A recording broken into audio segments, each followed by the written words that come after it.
The story is about Zhongli Chu, who is an ordinary boy living in the Central Plains with his brother. Parents forbid their kids to hang out with him, saying that he is a bad influence. He is also the troublemaker of the town. He pulls pranks like making sounds to lure rats so they would run around and scare everyone. One day, he finds out that his brother was beaten to death by a man just because he accidentally spilled some wine on it. With his status as an orphan, he is told that he can do nothing about it, so he should just move on. He finds out that the man is named Huang Zhong from the Death Heavenly Sect, one of the 10 great sects that rule the Central Plain. He decides to get his revenge.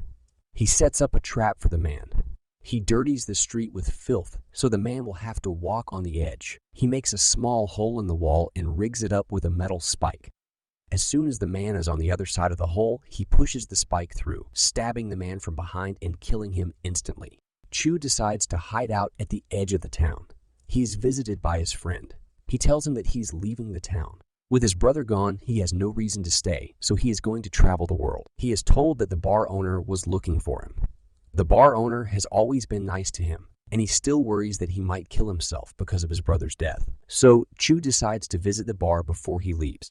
He sneaks around the town and reaches the bar. As soon as he enters, he sees that the Death Heavenly Sect is already there. They want to get revenge on Chu for killing their man. He is chased by them, so he tries his best to get away from them, going through small holes and climbing on the roof of houses, but they are right on his tail. While running on top of a house, Chu slips on the tiles and falls down and is caught. Just as the man is about to kill him, he is saved by an unknown person who knocks the man out from behind. He tells Chu that he will probably be on the run forever, but if he comes with him, he can protect him. He takes the man up on his offer. They ride a horse all day and finally arrive at the Death Soul Agency. It is a place run by assassins. Just as they arrive, they are greeted by another man who tells them that he has been summoned to the meeting room where everyone is waiting. In the meeting room, there are 4 other men who are the 5 brothers that run the Death Soul Agency. The one who brought Chu is the 5th brother. He tells his brothers about Chu as his successor.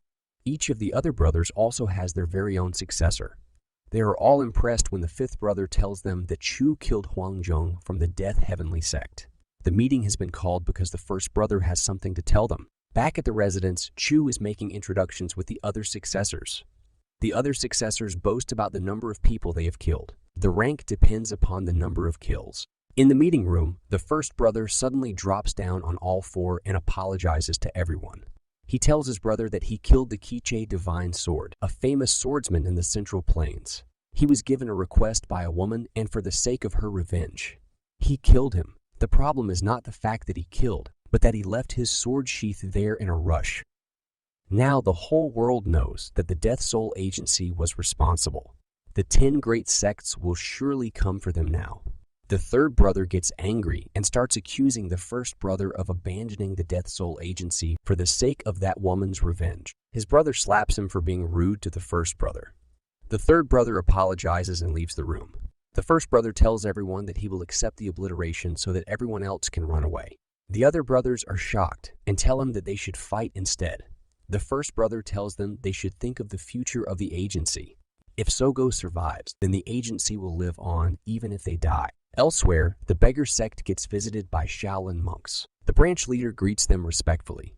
They tell him about the 10 great sects declaration to obliterate the Azure Assassin for killing the Qiche Divine Sword, and the branch leader must execute him. The obliteration is a punishment that the 10 great sects have come up with. It serves as a warning for everyone, so they don't follow any demonic cults or unorthodox sects. It is a gruesome punishment where the person's limbs are cut, along with their eyes and ears. Not only that, but the Zhongwan and Exuhai points are also blocked so the person can't gather core energy. In other words, the person is reduced to a living corpse. The branch leader gets excited when he learns what obliteration actually is. Back at the agency, Chu wakes up at night to go to the bathroom. He hears the sounds of someone training. It is Sogo who's busy with her assassin training. She is visited by a man who tells her that the future of the Death Soul Agency rests in her hand. That night at the agency, the brothers spent their last peaceful night having a party. They enjoy themselves and say their goodbyes to the 1st brother. The next morning, the beggar sect arrives at the Death Soul Agency to execute the punishment. The 5th brother arrives at the residence to wake up all the kids. He brings them to the stables where the others are waiting. He instructs the kids to go to each of their masters. They get on a horse with one of the brothers and Chu sits with the fifth brother. They quickly leave to run away before they are caught. On the other hand, the first brother greets his executioners. He formally acknowledges that he has committed the crime, and when asked about his brothers, he feigns ignorance. The punishment begins as the beggar sect ties him down. The branch leader reads out the orders of the Shaolin Temple while the others carry out the punishment. In the name of each of the 10 great sects, they cut off one of his body parts. The other attendants can only watch in horror as the punishment is being carried out. The rest of the brothers each run off in different directions with their successors. While trying to escape, the fifth brother encounters 2 beggars. They pretend to be normal beggars, so he gives them money and continues on his way. The beggars are part of the sect, and they try to signal the others by lighting a rocket. But the fifth brother is wise to their tricks. He turns the horse around, and before they know it, he decapitates one of them. The other tries to defend himself, but it's no use against an assassin. The pair decide to stay at a house. The house is owned by a man whom the agency helped by getting his revenge for his parents. The fifth brother tells Chu that they are going to run outside the Central Plains, where the 10 great sects don't have much influence. When Chu asks, he tells him to address him as master. He will be teaching Chu to become an assassin once they escape. The owner of the house returns and tells them that he has secured a boat for them. It is waiting at the Becca ferry point. The fifth brother thanks the man, and they take their leave. Back at the beggar sect, the branch leader is visited by the leader of the sect. He tells him that a group has been assigned to chase after each of the brothers. The sect has to go after the fifth brother, who is known as the Crimson Assassin.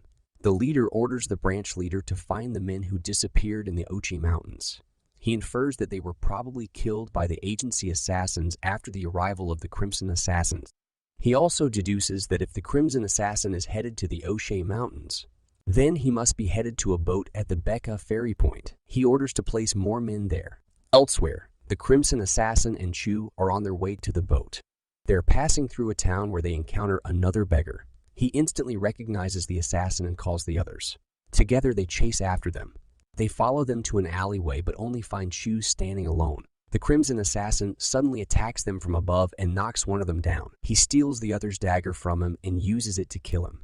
Finally, he finishes off the one that was knocked down with Chu calmly watching on.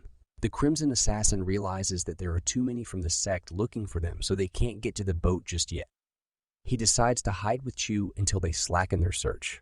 While hiding in an old house, they're found once again. The beggar sect continues to follow the trail of bodies that the Crimson Assassin has left for them. The branch leader gets more and more frustrated as he finds the bodies of his men. The leader calmly assesses the situation and orders the branch leader to arm the disciples and find the assassin. The master chases after a beggar, but he manages to escape him.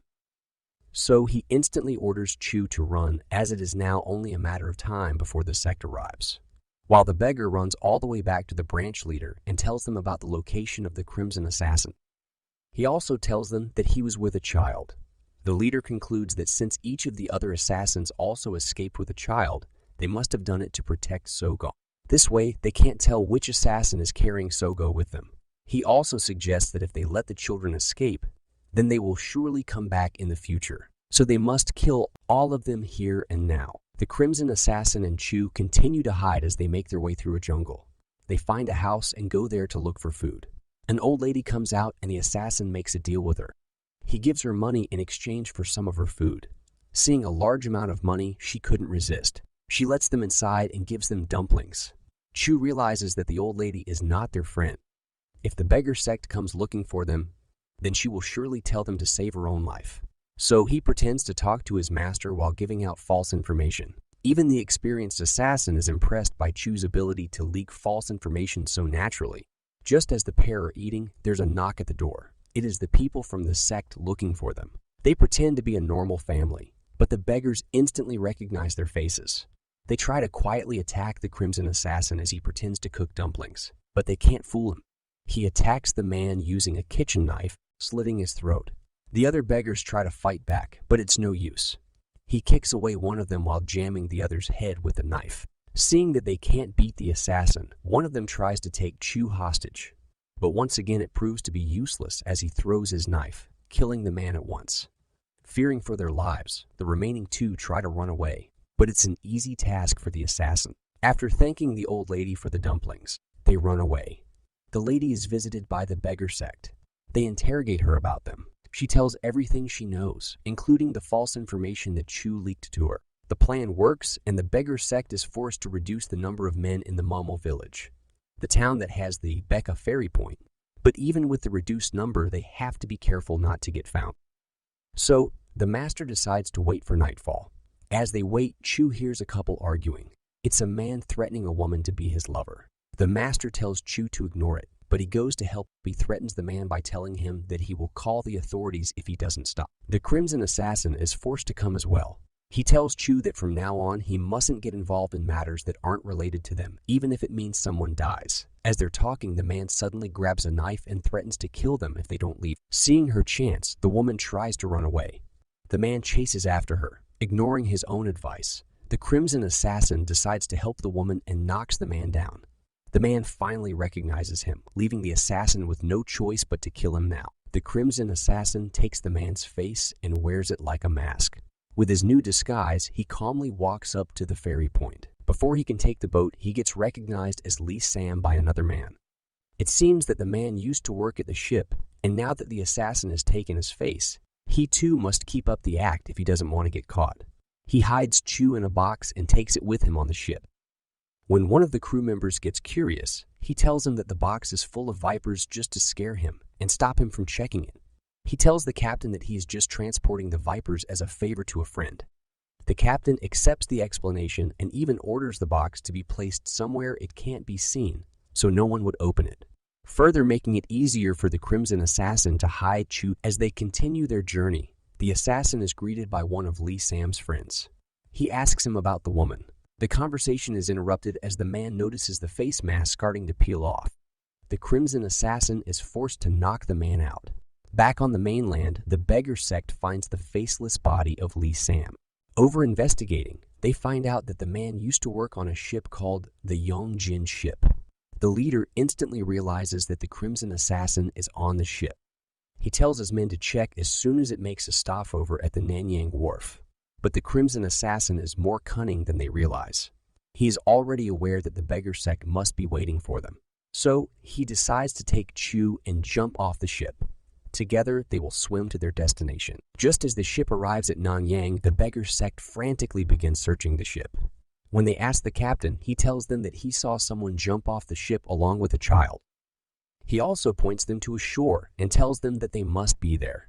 On the other side, they have safely arrived at a beach. Since Chu doesn't know how to swim, he seems to have fallen unconscious. The assassin tries to revive him, but when he doesn't respond, the assassin gets angry, thinking that Chu has died, and decides to leave. To his delight, just as he is walking away, he hears him coughing up the water. Following the captain's directions, the beggar sect arrives at the beach. They begin investigating and find Chu's vomit along with their footsteps, confirming that they were there. From the footsteps, they figure out that the pair is headed to a Mangyang. They realize that if they reach there, it will become much more difficult to find them, as it is a much bigger area. Since the assassin's face is now known everywhere, the beggar sect deduces that he will try to once again find a new face. So the assassin is headed to one of the two graveyards located at Chona Mountain and Hwangsong Mountain. The leader orders the branch leader to go to the first mountain while he checks the other graveyard. The branch leader doesn't agree with the leader's way of thinking. He believes that the Crimson Assassin must have run away instead of wasting his time looking for a new face. He believes that checking the graveyard is a waste of time. So when he gets to the mountain, he orders his men to rest up instead of searching for the assassin. While resting, the men start making small talk. One of the men jokingly slaps another man's forehead, making him stumble down the hill near a river. Coincidentally, he lands right in front of the Crimson Assassin and Chu's hideout.